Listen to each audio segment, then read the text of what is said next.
চট্টগ্রাম গিয়ে মেজজান না খাওয়া বোকামি। চট্টগ্রাম যাব আর মেজজান খাবো না, সেটা কি হয়? আমরা মিস করতে চাই না এবং মিস করি নাই। হ্যালো বন্ধুরা, কয়েকদিন আগে আমরা গিয়েছিলাম বান্দরবানে। সেখান থেকে চট্টগ্রাম হয়ে আমরা এসেছি এবং চট্টগ্রামে আমাদের কাছে যথেষ্ট পরিমাণ সময় ছিল। চিন্তা করলাম রাতের খাবারটা আমরা মেজজান আইটেম দিয়ে করলে কেমন হয়। যদিও আমরা মেজজানের কোনো দাওয়াত পাইনি, সিদ্ধান্ত নিলাম কোনো এক রেস্টুরেন্টে মেজজানের আইটেম দিয়ে আজকে খাওয়া দাওয়া করব। গিয়ে দেখলাম চট্টগ্রামে অনেকগুলো রেস্টুরেন্টে মেজজানের খাবারের ব্যবস্থা আছে। আর আমরা চট্টগ্রামে নতুন, কিছুই চিনি না, তাই পরিচিত এক ভাইয়ের মাধ্যমে যোগাযোগ করার পর তিনি আমাদের এই রেস্টুরেন্টের কথা বললেন। জায়গাটা হলো আগ্রাবাদ, চট্টগ্রাম। ওনার কথায় আমরা বসে পড়লাম মেজজানের আইটেম খাওয়া যাওয়ার জন্য। আসলে সত্যি কথা বলতে কি, আমি আগে কখনো চট্টগ্রামে মেজজানের খাই নাই।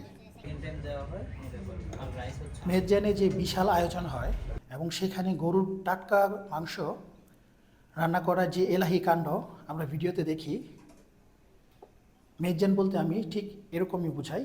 কিন্তু যদিও আমরা মেজজানের দাওয়াতে যাইনি, এখানে এরকম আয়োজন আশা করা বোকামি। যদি কখনো সুযোগ হয় ইনশাল্লাহ এরকম প্রোগ্রামে যাব এবং আপনাদেরকে মেজজানের আসল মেজজানের আয়োজন আপনাদের সাথে শেয়ার করব। রেস্টুরেন্টটা খুব বেশি বড় না, পরিষ্কার পরিচ্ছন্ন, ভালো ব্যবহার এবং গোছানো পরিবেশ। আর চট্টগ্রামের কেউ যদি আমার এই ভিডিওটা দেখে থাকেন, তারা অবশ্যই জানাবেন আমরা কি সঠিক রেস্টুরেন্টে এই খাওয়া দাওয়াটা করেছিলাম কিনা। যেহেতু রেস্টুরেন্টে খাবার খেতে বসেছি, আপনাদেরকে খাবারের দাম সম্পর্কে একটু ধারণা দেই। আমরা যে প্যাকেজটি নিয়েছি সেটা হচ্ছে জনপ্রতি ৩৯০ টাকা, যেটা ভ্যাট দিয়ে প্রায় ৪১০ টাকার মতো হয়েছে। এই প্যাকেজে আছে ৪-৫ পিস মাঝারি সাইজের গরুর মাংস, আনলিমিটেড চনার ডাল আর আনলিমিটেড সাদা ভাত। খাবার শেষে আমরা নিয়েছিলাম বোরহানি, যেটার দাম ৭৬ টাকা এবং ভ্যাট সহ ৮০ টাকার মতো। খাবারের দাম সম্পর্কে জানতে পারলাম। এখন আসি খাবারের স্বাদ নিয়ে। দেখতে অত্যন্ত লোভনীয় মাংস আর ডাল। দেখে আমার বন্ধুরা লোভ সামলাতে না পেরে খাওয়া শুরু করেছে। যেহেতু আমি ভিডিও করছি, আমি তাদের চেয়ে একটু পিছিয়ে আছি। আমরা যারা চট্টগ্রামের বাইরে থাকি, তাদের কাছে আসলে মেজজানের আয়োজনটা একটু অন্যরকম আবেগের কাজ করে। আমরা ভিডিওতে সবসময় দেখি এবং আমাদের এটা সব সময় খাওয়া সম্ভব হয় না দূরে থাকার কারণে।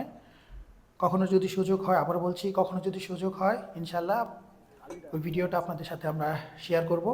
বন্ধুরা তো এই মেজজানের আয়োজন খাওয়া দাওয়া করে খুবই খুশি, আমিও খুশি। আর স্বাদের ব্যাপারে বলতে গেলে খাবারের লুকিংস 10-এর মধ্যে 10। আর আমি যেহেতু এর আগে কখনো মেজজান খাবার খাইনি, তুলনা করতে পারছি না।